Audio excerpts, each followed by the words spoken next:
Please note, every episode is someone's individual experience. One data point is not representative of everyone's time in the Air Force. Do your due diligence. The views expressed are those of the speakers and do not necessarily represent the views of the Department of Defense or its components.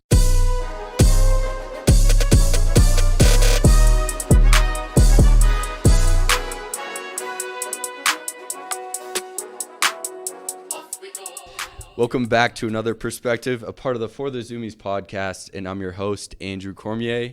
Today's guest is a 1986 Air Force Academy graduate who went on to become an extraordinary B-1 leader and commander. B-1 pilot, with experience in many aircraft, including the EC-135 and the B-1, he graduated weapons school, accumulated more than 4,200 flight hours, and even received the Distinguished Flying Cross. Beyond his time flying, he has had plenty of time in command positions, most notably as commander of the 3rd and 8th Air Forces, as well as the vice commander of Global Strike Command. He currently serves as the 21st Superintendent of the United States Air Force Academy. Ladies and gentlemen, Lieutenant General Rich Clark. Hey, all right, Corm. Good to see you. Thanks for having me. Thanks for welcoming me to the Soup's office. This is my first time here, and hopefully the only time I'll be up here, at least for good reasons, of course. Oh, it's not that bad. Well, for some people it is, but most of the time it's good. It's good. So first, I have to start by thanking Officer of the Superintendent, Captain Bryant, Captain Trueblood, as well as Captain Davis. She helped me recently with getting all this arranged. So thankful. Heroes. Yeah, they're great. The CAG, the PA team, they get it done. So to get right into things, do you think you could talk about what brought you to the academy initially? Way back. Man, that was a long time ago.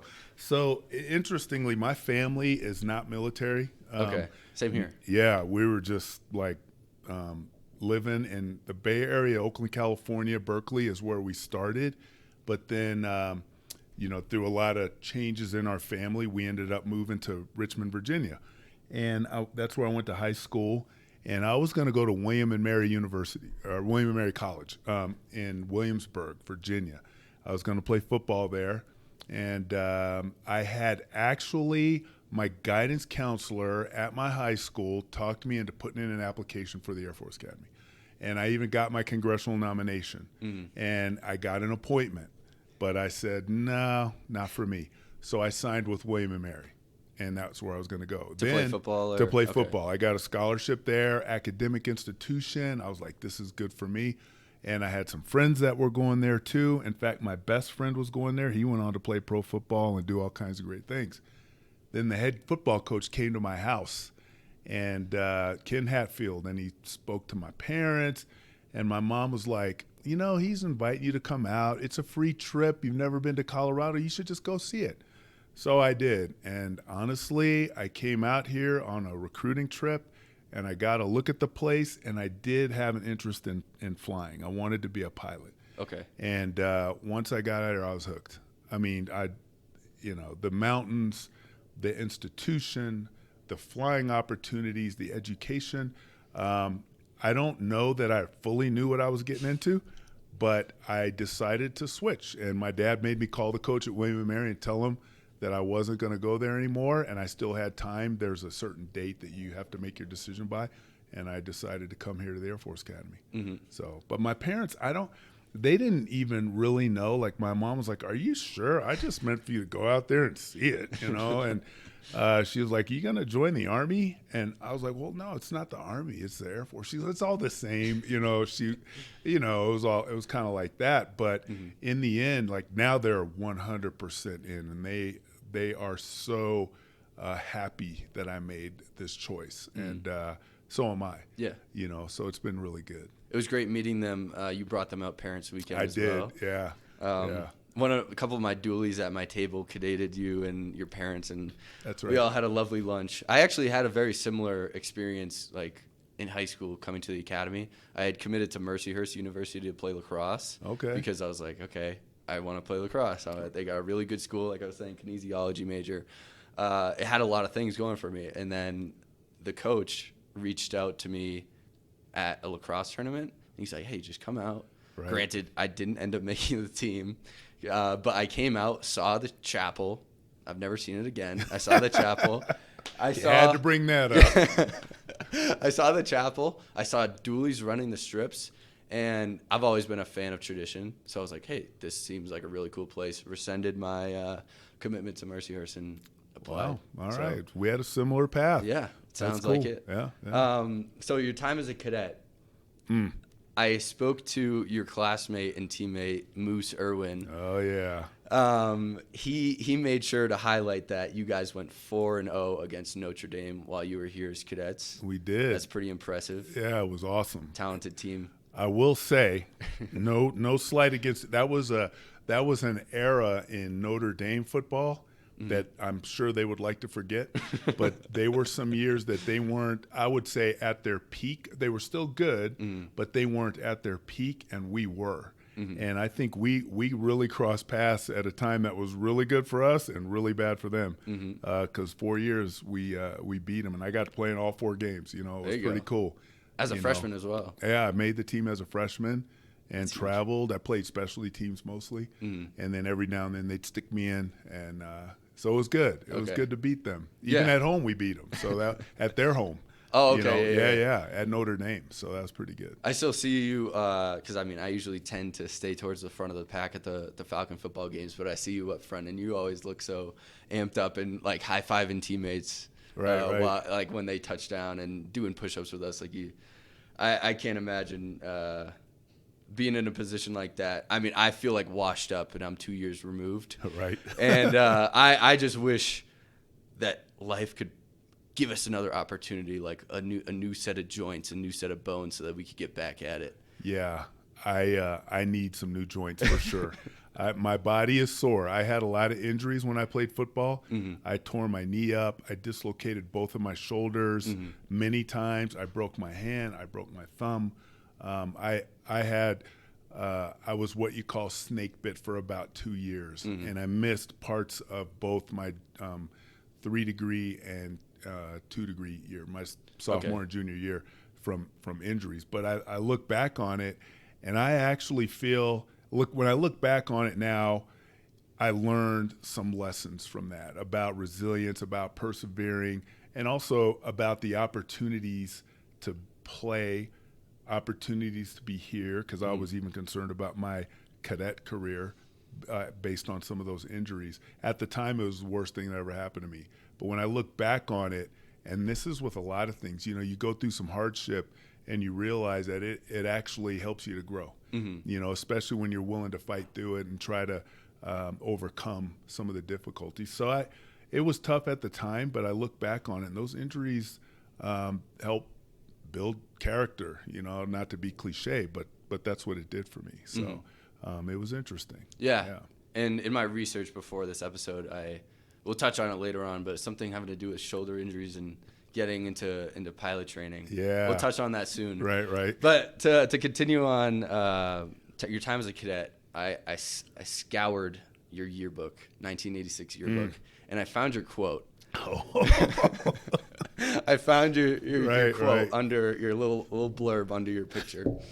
And so I have it verbatim here. I'm glad I did it, but I'd never do it again. It's been like climbing a rope that has no end. I thought you were supposed to like it here as the years go by, but now that I'm a senior, I guess I heard a lie.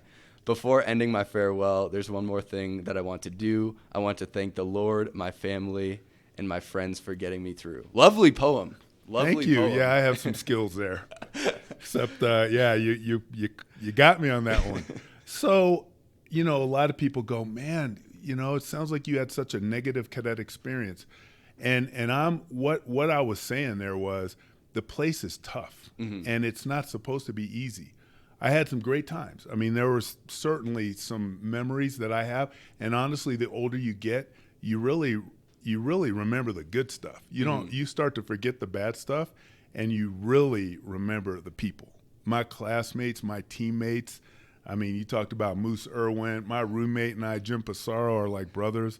My teammates that I see almost every weekend at football games, that's the stuff that makes you go, I'm so glad I went there. But, when you're going through it, it's tough. Yeah. And when you're a firstie and you're graduating, you're like, I just want to leave and go and get on with my life. And so, yeah, I did write that poem, and I was like ready to go. But here's the thing.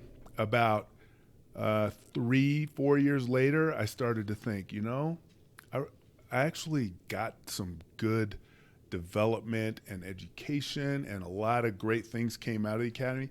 About 7 to 10 years later, I was going, I couldn't imagine having done something different, because of where I am in my life now. About 15 years later, I'm going, I love that place. I want to send my kids there.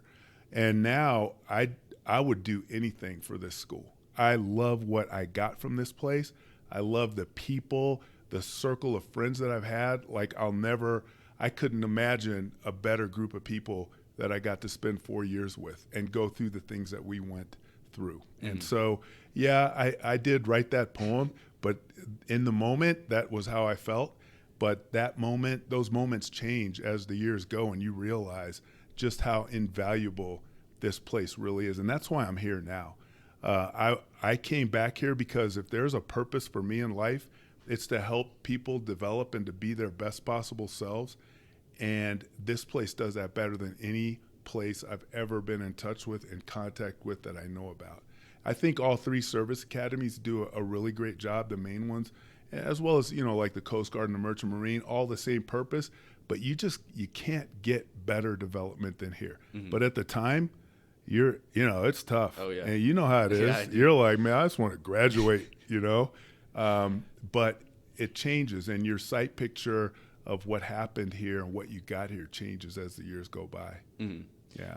I don't want to sound like I'm drinking the Kool-Aid at all, but actually around this time last year, I had so I didn't get in my first time. I was sponsored by the Air Force Academy, got the Falcon Scholarship, went to Marion Military Institute, graduated, nice. Then came here. So I was invited to the Falcon Foundation Scholarship Dinner that happened at the end of Corona Week last year. And it's a fabulous dinner that they set up in A-Hall. And you sit around the table. There's a social hour, and then you sit around the table with a bunch of grads. And it really opened my eyes to see General Lorenz up there speaking. And you can just feel the camaraderie between all of the different graduates, that seeing this like from the inside out, that they really appreciate the brotherhood and sisterhood that comes with going through this difficult thing alone. So although I hated chemistry, especially chemistry 2. Oh yeah. that's one of my least favorite classes, but opportunities like this, or even the dinner this year's coming up in a few weeks, those are the things that I really look forward to, and I plot on my calendar. I'm like, I am happy to be here. Yeah. Mm-hmm. Yeah, there are things that if I knew then what I know now, I would have had a totally different appreciation of some of the things that we do here and that we did here. And I would say I wasn't like a bad cadet or anything. I was probably in the middle, of the herd, of cadets. I had decent grades. I participated in my squadron. I was good, on my team as an athlete. But sometimes you don't really realize what you have when you have it. And it takes a little bit of time of reflection and looking back and a little bit of hindsight. And I think most cadets will have that same experience. My classmates do, people that I went through here. My roommate, Gino, forgive me for this, he was in not the middle of the herd. He was a rebel, He totally was. But when you see him now and you see the kind of man he is and the things that he does, you'd never imagine it. But this place, and he'll be the first to admit it, this place really helped him to establish himself and to go from here. And he took the things that he learned here and turned them into something pretty incredible. And he is hugely successful. He's in corporate America now doing amazing things. He's back here all the time. He's the guy that you go, he'll never come back to the Air Force guy. He hates this place. And he did when he was a cadet. Now he drank the Kool-Aid. As you just said, he is all in about the Air Force Academy. He's a donor. He comes back for his, he was a baseball player. He's just, you never know it, But hindsight does a lot for you, and the development that you get here does a lot for you as well. Since you are so entrenched in the academy, like cadets see you everywhere. You're never just hiding out here in Harmon Hall.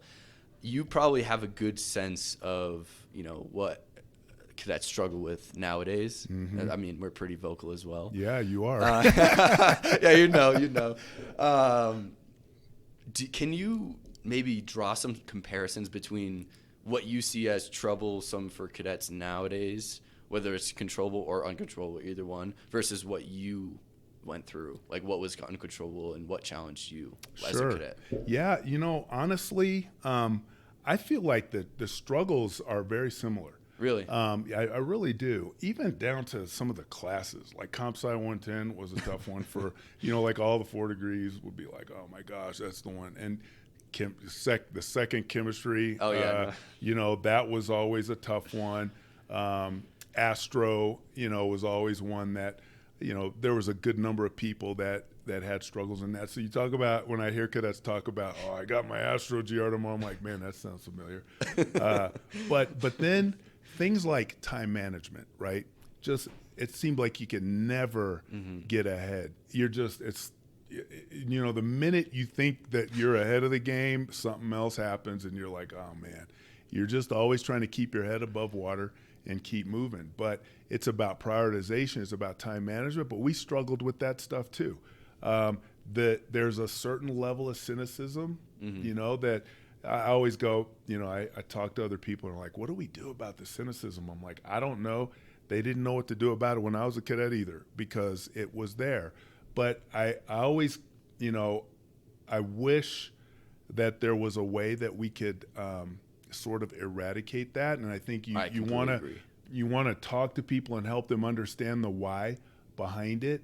But it's something that I felt like we struggled with when I was a cadet here, and I feel like we struggle with it a bit now.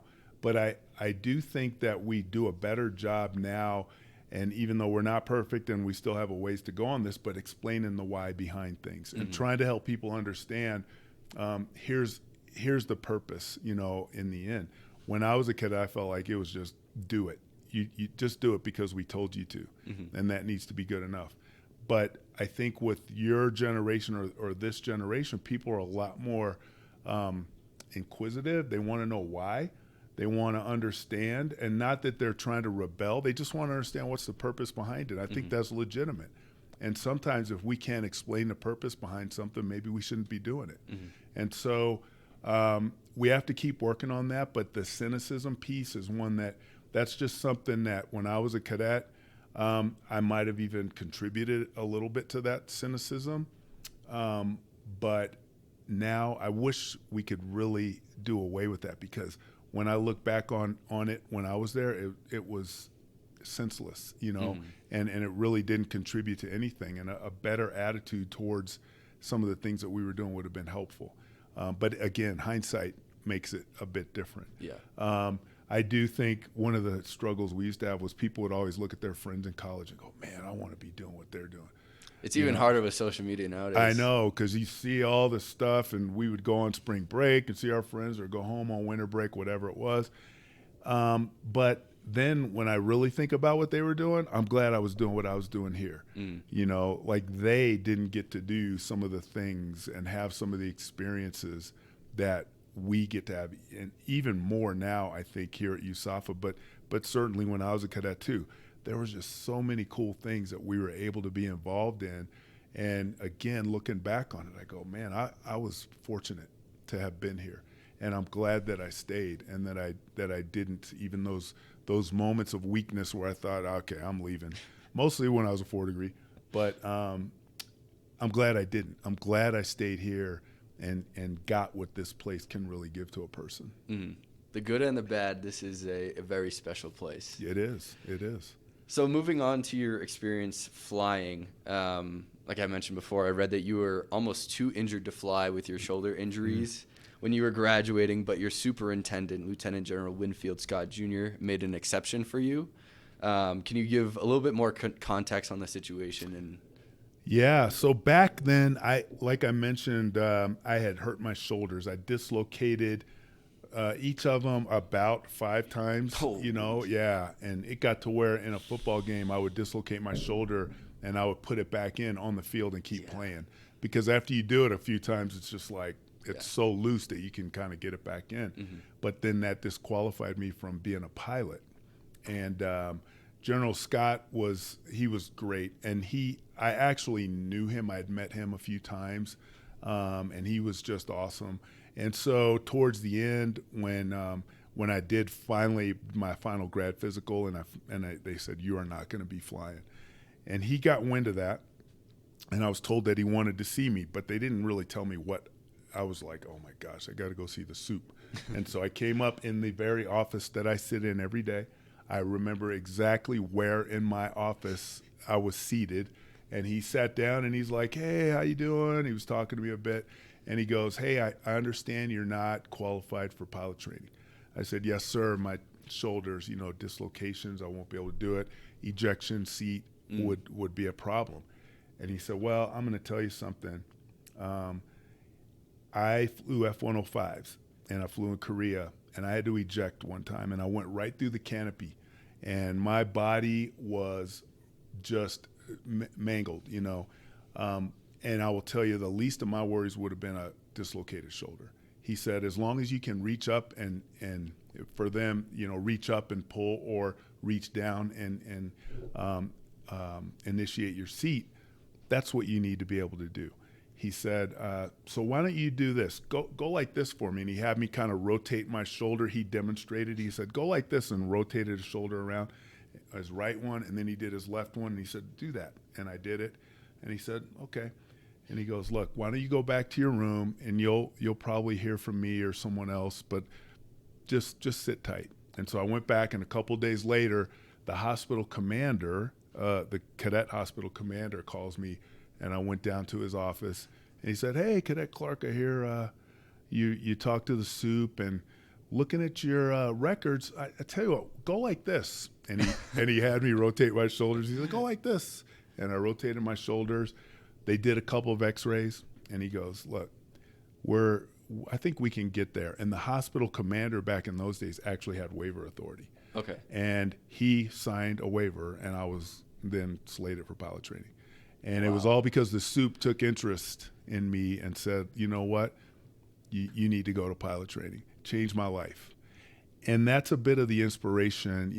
I came here, and I know that superintendent had an impact on my life, but I know that there were so many others that he helped, because he was a one-on-one kind of guy.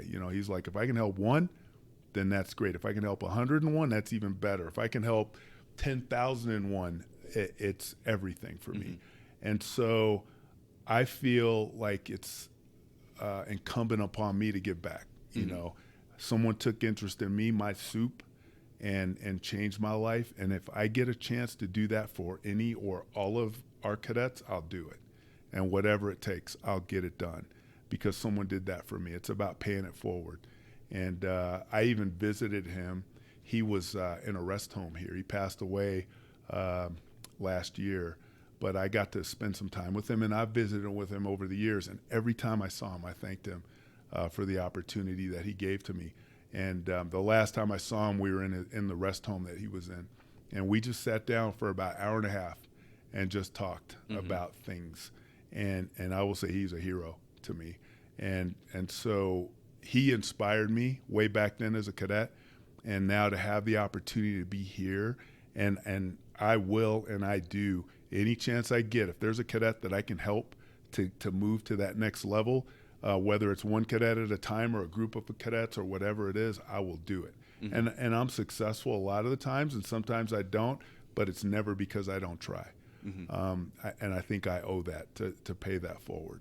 Yeah, an example maybe, I don't know if you were, because he didn't end up becoming a pilot in the Air Force, but Moose Irwin's nephew, Patrick Irwin, something was wrong with his eye, and I don't think it was correctable to the point of Air Force qualification, but he ultimately became a pilot, or he's at pilot training at Pensacola for the Navy now. So whether it's cross commission, I mean, he graduated on your back lawn, or commissioned. He got his butter bars pinned on your back lawn. And I think it just goes to show that this place, whether it's you or the community, they do a lot to get people in those positions. And it's not just about the Air Force, it's about their dream. It's about where they want to go. And I will help a cadet wherever it is, whatever it is that they want to do or that they're trying to do, I'm willing to help. And that's what we're supposed to do. Mm-hmm. People come here to achieve, to fulfill their destiny, and we owe it to them to help them to get there. That's what happened to me here. That my destiny, I'm sitting right here right now because of this place, and everything that I've done and will do in my life is because of this place. Mm-hmm. So if I get a chance to give back, I do it. So moving back to your like beyond pilot training, you initially went into the EC-135, correct? That's the right. Looking Glass. Yeah. But most people know you as a B-1 or a bomber pilot. Right. So how did that transition happen? Yeah, I only so the Looking Glass was kind of a special duty assignment, and back then you couldn't get a B-1 right out of pilot training. It was a fairly new aircraft, but the Looking Glass came with a couple of special opportunities. First, you got a whole bunch of hours because it was an airborne command post, airborne 24/7 for like 30 years. Mm-hmm. And so to be a co-pilot on that was kind of a privilege. You also flew T-38s as a companion trainer. So like on the weekends, me and another co-pilot would just take a T-38 out and go fly around the country.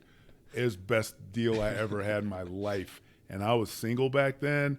I didn't have, any other responsibility other than to fly an airplane. And I got so many hours just flying T-38s. And then at the end of that assignment, you generally got your choice of where you were going to go next. So I wanted the B-1, and I was able to get that. I put in for it and got picked up. And so I spent a pretty short amount of time in the Looking Glass, and then most of my career was in the B-1. Okay. So it was awesome. So it was a pretty cool start. I flew in a year and a half or just under 2 years. I got 2,000 hours, which is crazy. Yeah. That half my hours half of the hours that I got in about 2 years. Because I flew and I would fly other people's shifts. They go, oh man, it's a holiday and I want to spend it with my family. I was like, I'll do it.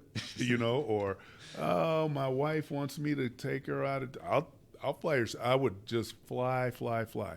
And it was awesome. Mm-hmm. I loved it. Yeah, I actually recently interviewed a U-28 pilot, Lieutenant Colonel Phil Miller, up in the math department. Mm-hmm. And he talked about just briefly how, he didn't choose it, but having a family later and being single for the, lieutenant and junior captain years of your career can pay huge dividends on your, flight hours and flight progression. Yeah. Well, so just for my own safety, I'll say the best thing that ever happened to me was getting married to my wife, Amy. All right, I said it. However, as a single guy, in the situation that I was in,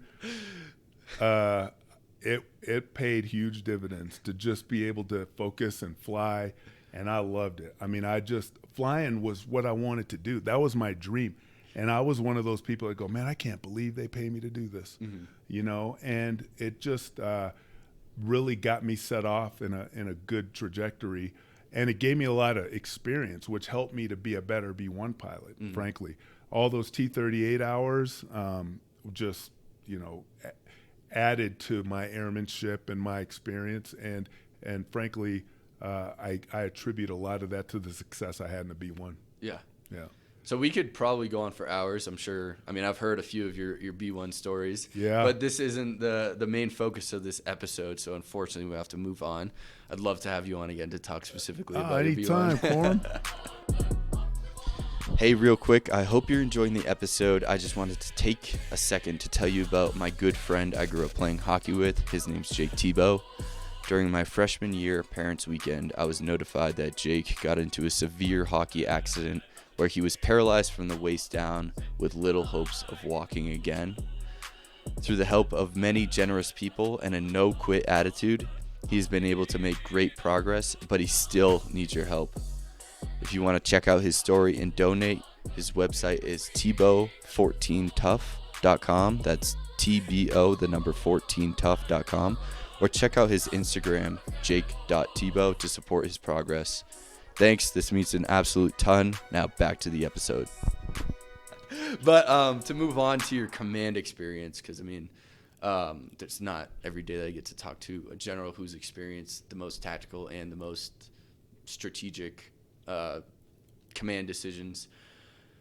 You've seen basically every level that there is, from strategic, tactical, like I just said. How did it feel slowly moving away from making these on the ground, getting your hands in the weeds decisions, to doing what you did where, you know, you can see it more trickle down. It's not right away. Yeah, no, that's a good question. And I think the Air Force is, and really the military in general, the way that we do things is very much a stair-step approach, right? You command at that tactical level and you master that, if you will, or you understand it at its depth because you're in it, right? But then that prepares you for that next level. And so when you go to the next level, because of the previous experience you've had, you're ready. And so every step of the way, you're sort of pulling from the experiences that you had before. So it's very gradual, the way that you move up and the way that you step up. So it's not like there's always a learning curve, you know, every time, every command you have, every opportunity you have, no matter how much experience, there's a learning curve there. And you have to rely on your team, and you succeed based on how you work with your team, but you also use your experience. You have to rely on that. I will say, doesn't matter what level of command you are in, it's all about the people. And that there's an old adage that says, if you take care of your people, they'll take care of the mission. That is true at every level of command, whether strategic or tactical. And it's something that was all of the people who were, I would consider, mentors, stressed that. And the people that I looked up the most to lived that. And they actually employed that in the way that they led. And I agree with that, and I try to employ that in the way that I command now. But it doesn't even matter what level you're at. That is the key. Take care of the people around you. Help give them the guidance, help with their personal lives, whatever you can do. But make sure that they're in a position, because they're the ones that are going to execute it. You're the commander, but you are not going to take care of the whole mission yourself. It is just not going to happen. It's about the people around you and the team that you create and the team that you cultivate. So that's key at every level. It does get more interesting and more complex and sometimes even more political the higher up you go. And you just have to understand that bigger picture. And that's kind of a key. But again, like I said, that as you step your way up, you start to understand that picture. And when you get to the level that you're at, you've been well prepared to do it. So I've always been grateful to the Air Force, to my leaders, for ensuring that I was ready for whatever step that we were going to take. But it's also incumbent upon you to prepare yourself, you know. And I always say I'm a lifelong learner. I'm never the smartest person in the room or never the most experienced, but I'm always open to learning and to people giving me advice, whether they were younger, older, whatever rank they are. I always am open to people trying to help me, and I take it willingly. And then the last thing I'll say is always latch on to a great senior NCO, whether a chief, a senior NCO, because they will help you to stay connected. That mission, people sort of relationship, having a senior NCO with you. That you trust and that trust you is invaluable at any level of command. So there's a lot of things that are parallel or that are very similar regardless of the command. They just get a little bit bigger, a little more political. You are a little further removed from the mass of people, but there's still people that are critical to getting the mission done. Yeah, I hear that echoed pretty much from anyone that I talk to about being a good officer, is that latch onto that senior NCO because they have the answers that you obviously don't because you're new, at least as a lieutenant. Even if you're not new, sometimes you might think But when you have a great chief or, a great senior master sergeant or NCO period, they will keep it real and make sure that you're keeping it real too. Yeah. And that's critical as a commander. One thing that I can tell that I think unanimously cadets agree upon is that you are pretty present in the wing. And I think that's a great technique to engage in, to be a good leader, even though you're however many levels separated from the cadets. Do you have any other maybe techniques or TTPs that enhance the trust and respect that your subordinates have as you kind of become more removed from them? Yeah, I think first, I wish I could be more connected at all levels, from cadets to our staff and faculty to our coaches. But what I don't want to do is lock myself away behind my computer, which I could do, answering emails all day, going to meetings all day. First, it would drive me crazy, right? I would go ape if I did that. It would just, I couldn't handle it. But it also gives you some perspective, right? You are talking to people out there, and you get little tidbits and nuggets, and you got to pull that in so that you are connected, that you do understand some of the issues. You're never going to get everything, but you can make connections from what you've heard out there to connections of what you're hearing from your subordinate commanders or the dean or the mission element leads. But it's just all going into that calculus for things that you have to make decisions on. Mm-hmm. So I think that's very important, and you can't ever get enough connection, right? But here's the other thing: when I get to spend time with cadets, it like inspires me. It brightens my day. I love the energy. Cadets are funny. I mean, sometimes it's funny and it's scary at the same time, but it just helps me to know my purpose and why I'm here and why I'm doing what I'm supposed to be doing. And that helps me to get through the day. So part of it is just about my own personal well-being, but part of it is about my professional duty to understand what's going on in my command. Mm-hmm. And so if I just hit away and tried to get everything I could from email, it'd never work. So you always got to connect, no matter what level of command you're in. Go see your units, talk to your folks, get to know them, be a part of them, and understand what's going on. Mm-hmm. You got to have a lot of data points, and I just try to give myself every opportunity to do that. Yeah. I actually remember last year while at the soups dinner, I was indulging in some pulled pork. And you came and talked to our table, and we had raised the issue because it was a pretty glaring issue at the time, the Vandy washing machines. The washers and dryers. The laundry. Gosh. Yeah, and that was a time where cadets were vocal to you, where, I mean, it's not often that cadets just get to voice their qualms about the cadet life to the superintendent, the person who has the most power over this place. But I think that was a really cool venue for us, and I mean, not even like a month or two later, we got new machines in there. Yeah. That was awesome. So thank you. That started a conversation that, I mean, we had the conversation. I remember, and you weren't the only one that brought that up. What I usually ask when I go to a hotel, I go, okay, tell me what's the best thing that's going on and what's the worst thing that's going on. And washer and dryer at that time was top of the list. Oh, yeah. And so we started having some discussions and put, I guess, a path to getting them changed out and to where we needed to go, put that into place, and got it done. And now they're broken again, is what I'm hearing. So, yeah. They need to stop slamming those doors. I know, man. Or I think people are like getting in them and riding them or something because I'm like, how do we keep breaking them? But the fact is, when there's problems out there, as a commander, you want to know. I mean, you want to know what's going on so that you can do something about it. It's your job, right? And the best way for me to know, the dean's not going to know if washers and dryers are broken. I mean, there's not that many people in Fairchild Hall, that are really that concerned about that.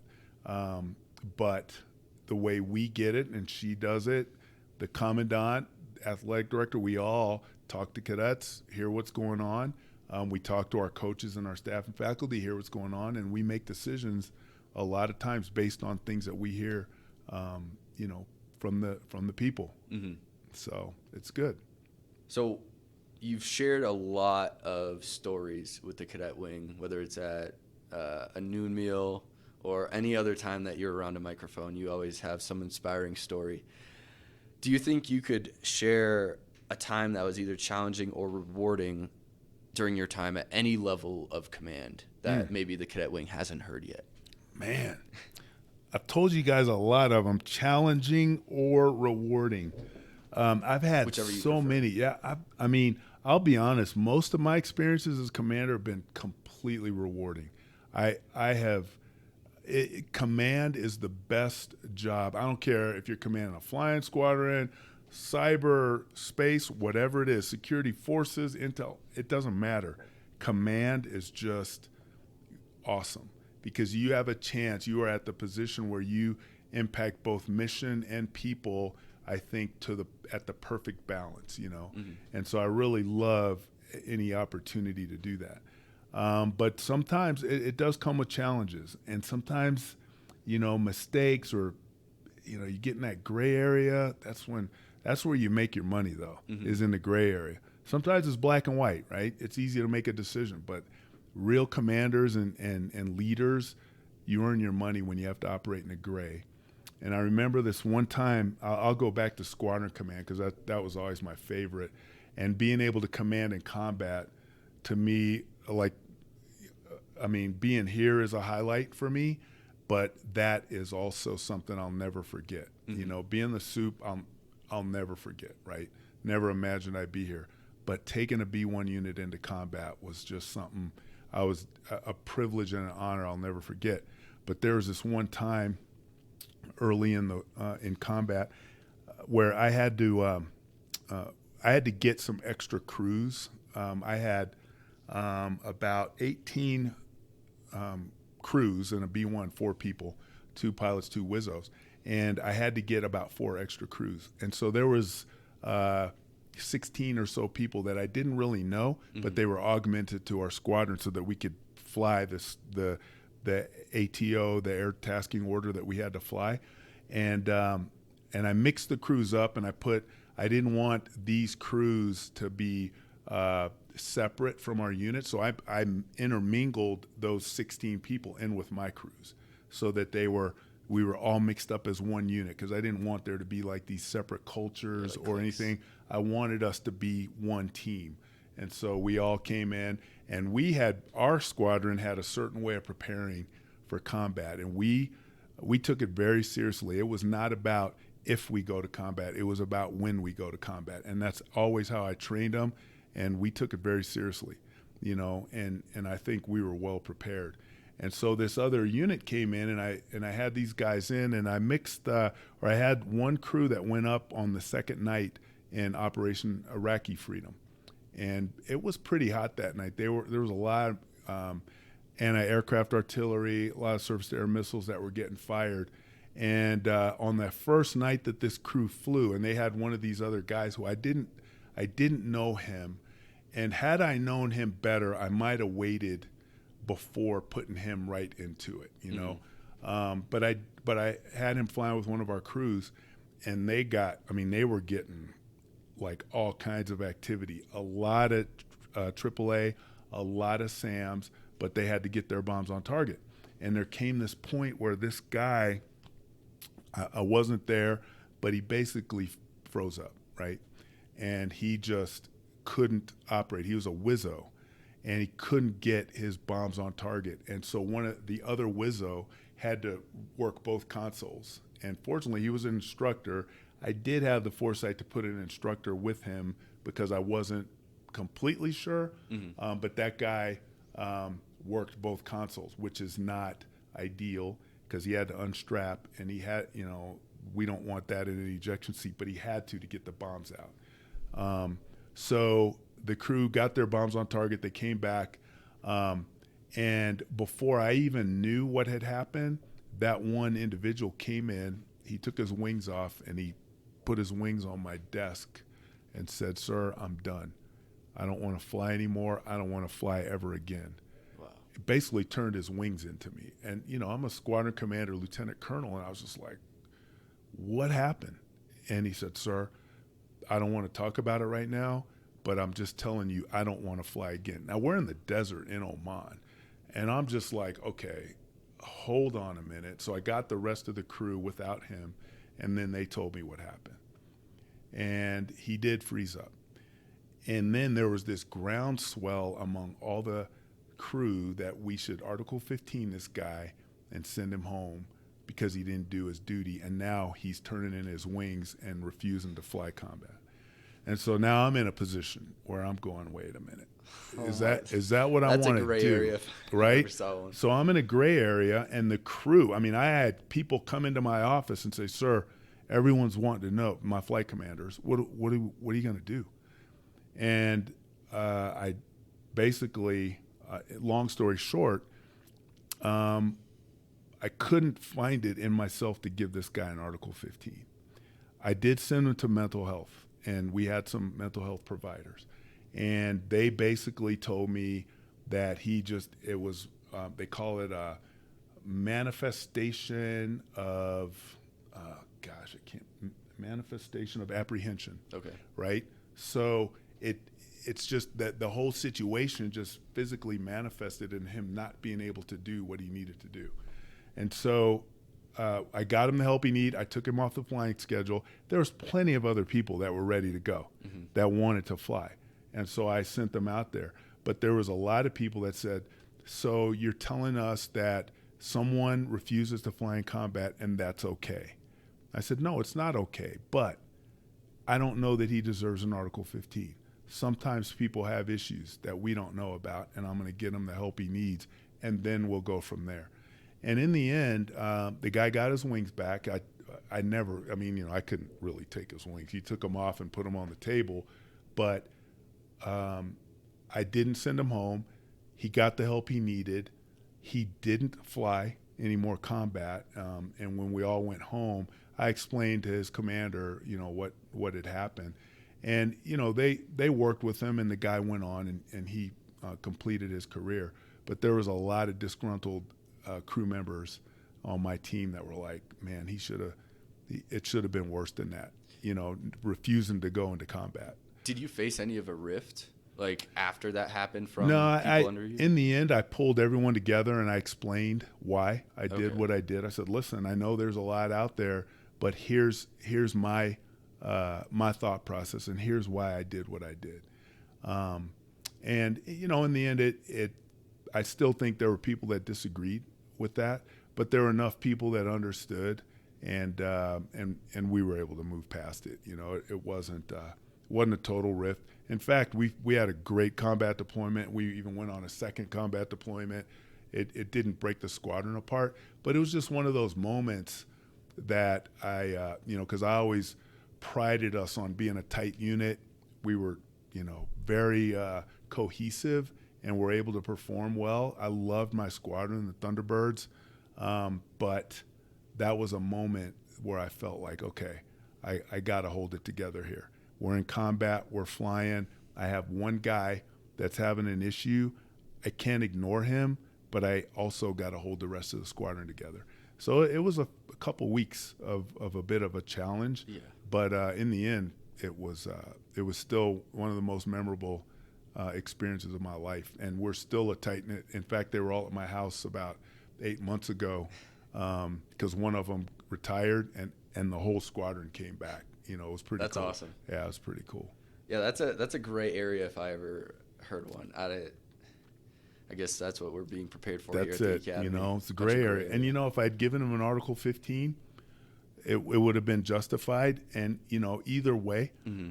But just for me as a commander, that's what seemed to be the right thing, and I weighed it and wrestled with it. But that's what leaders get paid to do, And we talk about developing leaders of character. It's about the character that you develop, and that's what helps you to make those decisions. It's where your internal foundation makes you determine what's right at a given time, because there's no textbook answer. So yeah. Moving on to your experience commanding, but at the Academy, So you were nominated by President Trump. That was probably a pretty cool experience. Yeah. I've been close enough. My Cadet Squadron 15 was the honor squadron, so we sat behind President Biden at the graduation for the class of 2023. Right. Pretty cool. Didn't get to shake his hand, but it must have been a really cool honor to receive some sort of position from the highest ranking member of the United States. I don't know if that's the correct way to put it. No, it is. Fun fact, Corm, I'll tell you something. Not to be bragging, but I'm like Forrest Gump. Since Ronald Reagan was president, I've met every president all the way up except President Trump. I never got to meet him, shake his hand. Mm-hmm. But every other president, all the way up to President Biden, I've met and I have a picture with him. And it's like, how Forrest Gump just kind of stumbles into it. Yeah. It's like, oh, here I am, and there's the president. And I take a picture, and it's pretty funny. But I will tell you, that never gets old, right? Mm-hmm. I mean, it is, regardless of your politics, you got to set that aside. Yeah. You're talking to the leader of the free world. And the fact that every fourth year we get to have a president come here says something about our institution. Mm-hmm. It's pretty cool. Oh, yeah. How do you think your time as a commandant changed the way that you look at your role as a superintendent, whereas some superintendents only work as a superintendent? You know what I mean? Yeah.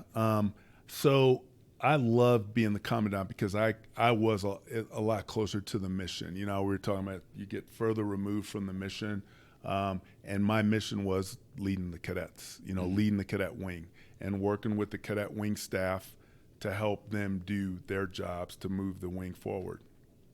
And I had a lot more opportunity to engage with cadets, AOCs, AMTs, and I loved it, right? It was a pretty cool job. And when I came to this job, I had one of my friends who was also the commandant. He goes, hey, man, if you take that job, you got to know it's going to be different Mm-hmm. than when you were the commandant. And it might even taint your memory as being the commandant. I was like, no, it's going to be great. Yeah, it's a lot different. Now, it doesn't taint my memory. I loved being the commandant, but I love being the soup too, but for different reasons. When I was a commandant, I felt like I had a great opportunity to impact the cadet wing directly, right? Now as the soup, I feel like I have a great opportunity to impact USAFA directly. It's a different kind of impact, and you kind of alluded to it before. There's different levels, and this is definitely a more strategic level. Mm-hmm. The people that I have to talk to, the people that I work with, I consider commandant, I was more down and in at USAFA. As the superintendent, I'm more up and out. My engagements are with people that aren't here at USAFA. They're in D.C. They're around the country. They're in different places, different universities that I engage with. It's just a different job and a different purpose. But in both cases, though, I know, and we talked about this before, my purpose is still cadets. It is still to make sure that every one of our cadets has every opportunity to develop and be the absolute best of their best version of themselves that they can possibly be. And whether I'm the commandant and more down and in or the soup up and out, it's still my job and it's still my mission. So I take satisfaction in that and knowing my mission.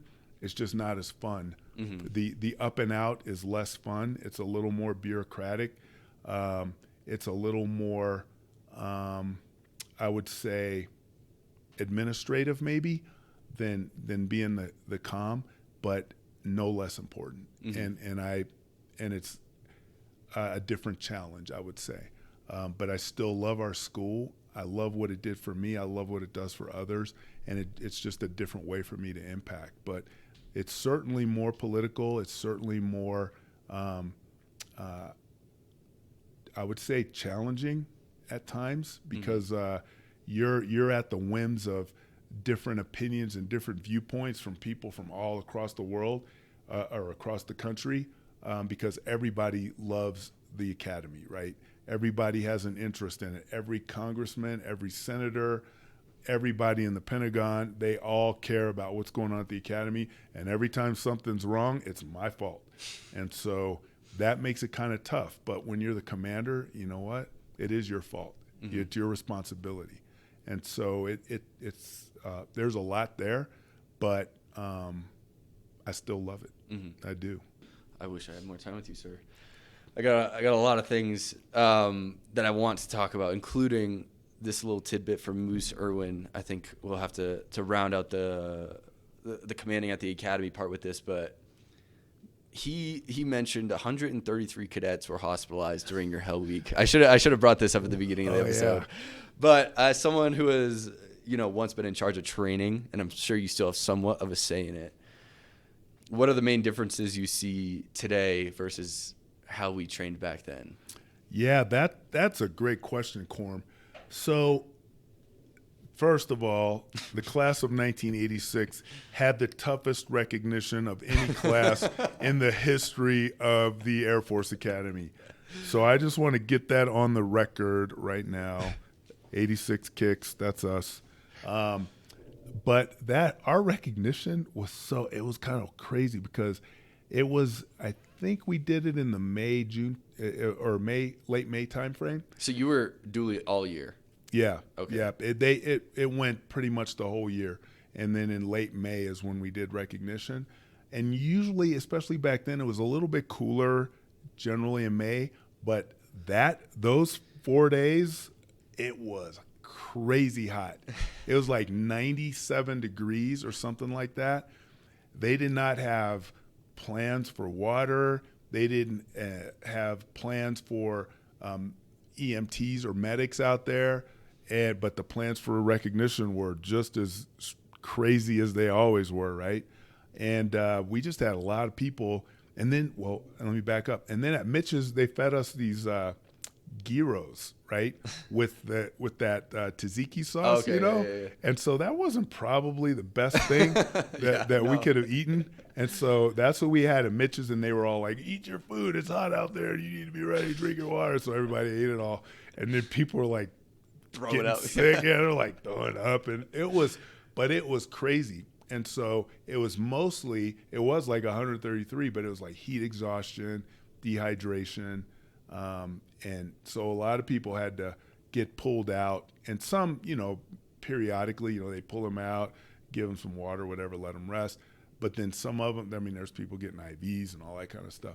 So it was pretty intense, but. In the end, honestly, I joke with cadets and say, yeah, Spirit Hill wasn't there, but we buried like 200 of our classmates on Spirit Hill, so it's a monument to them. It's not true, all right? But, so I don't think it was necessarily that Hell Week was that much tougher. It's just that I don't think that the planners were really prepared for the conditions that we ended up being in. And so it kind of jacked some people up. Yeah. But it was bad. But recognition is always kind of tough. I do think that the way that we trained back then was just a little bit different, but not that much different. Classes come back and say, "Oh, it's so much easier now." Not really. I mean, it's not that much easier. It's not that much different. We still had stuff like the assault course, the obstacle course. We still did the PT the same way. The PFT was the same.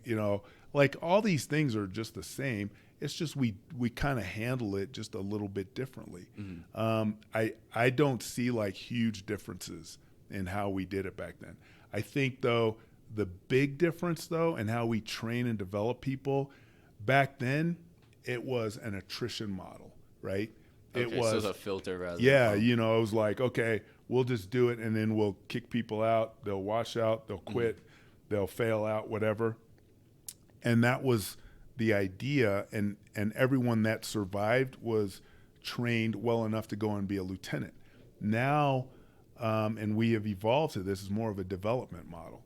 It's like, okay, we bring people in now, and we develop them. Mm-hmm. Rather than trying to kick them out, let's try to develop them and try to help them to become that leader of character that we need them to be. And a lot of older folks just can't get their arms around that. They're like, why aren't you kicking more people out? Why isn't there, greater attrition in BCT? It must be too easy. Well, no, it's not. It's not easier. It's just that we don't quit on a person after their first, the first time they fall out. We're not saying, okay, you're weak, go home. It's, all right, let's help this person along. Let's get their classmates, their teammates, the faculty, recondo, whatever it is. Same in academics. Let's have an academic success center where we can maybe help people. Let's give them probation. There wasn't a whole lot of probation back in the day, right? It was sink or swim, which to me is not the way to do it. It's let's get people and let's meet them where they are and then get them where they need to be. And that developmental model where sometimes you got to give people a second chance. Now there's some things that don't deserve a second chance, right? There's crimes, there's just some things that we can't tolerate. But most things we can work with people.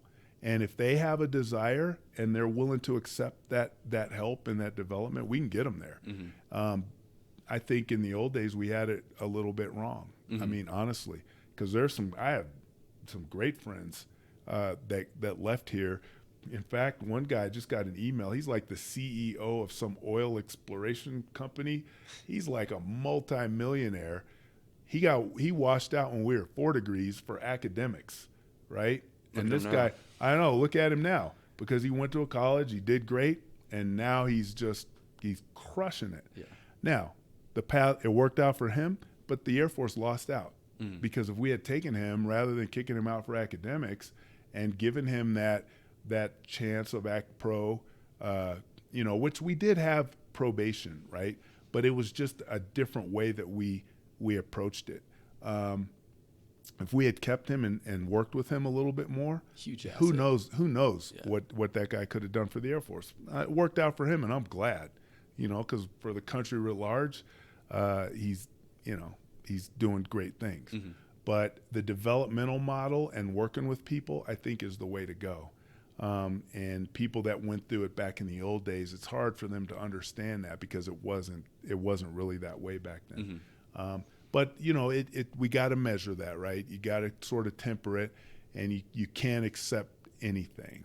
There's some things that we just can't accept.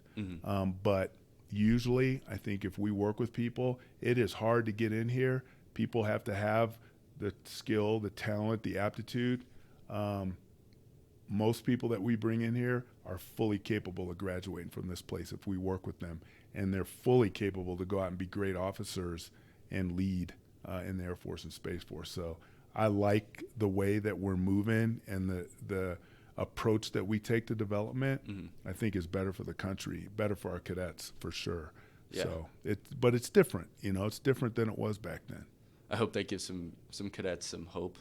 In consideration of your time, there's a lot more things. Maybe we're going to have to do a part 2, but you not too long ago announced at the beginning of the semester that this would be your last semester. Yeah. You said that you wanted to finish the semester, that people were trying to kick you out, but you said, no, I'm going to stay and finish with finish at least with the 23.5ers and finish out, go through December. And there's a couple things that I want to bid you farewell with, see what's going on at the academy with new construction. I want to know what you're doing after retiring, maybe a book review. But there's one thing that I need to make sure that I get on, because I promised my friends.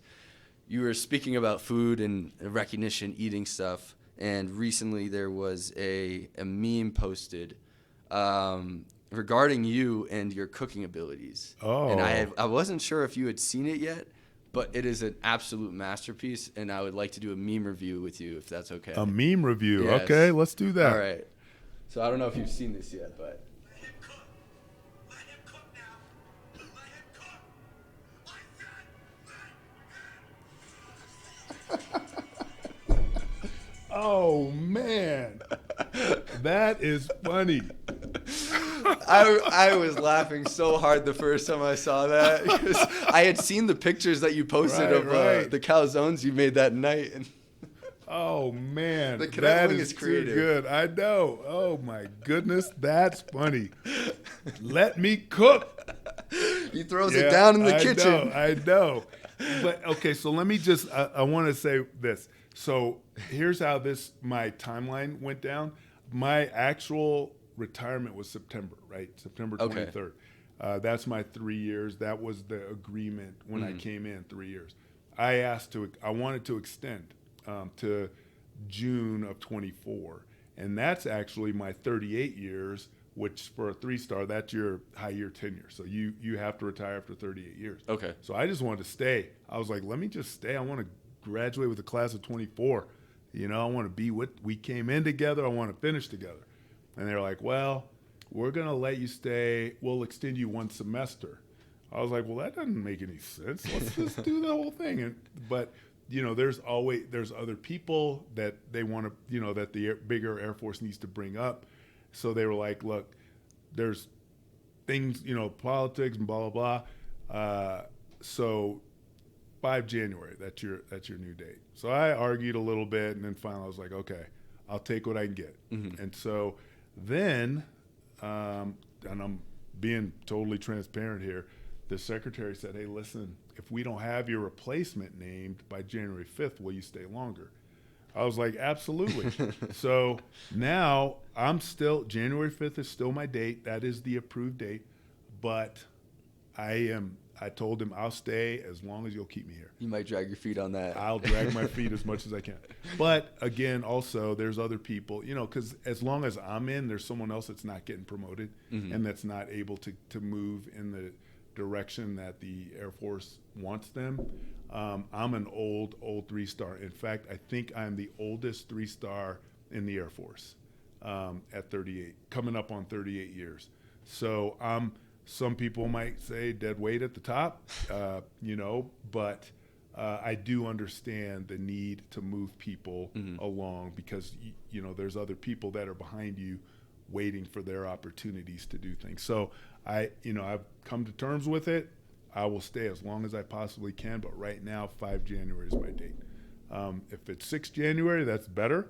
If it's, you know, 30 May, that's even That'd be better. awesome. You know, but I will stay as long as they will allow me because I love the cadets here.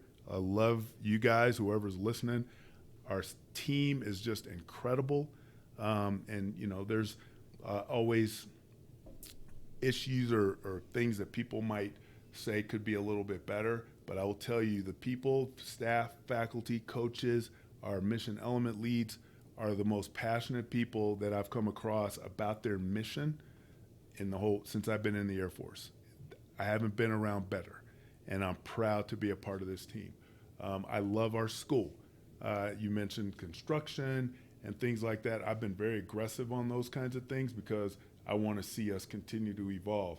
So I'm like, let's build it. Let's get the money. You know, I talked about up and out. I'm always fighting to get us more and more and more because in the end, it all boils right back down to our cadets. Best people in the world. You have made sacrifices to come here, and we owe you our best. And I'm committed to doing that till the day I leave. So hopefully it's past January 5th, but if that's all I got, I will sprint to the finish, and we'll keep on doing everything I can to make us better till the day I leave. Yeah. Well, I appreciate, and I'm sure all the cadets appreciate everything that you do on behalf of them to make their lives better, whether it's more difficult, but ultimately paying dividends in the long run. So that's a thank you to you.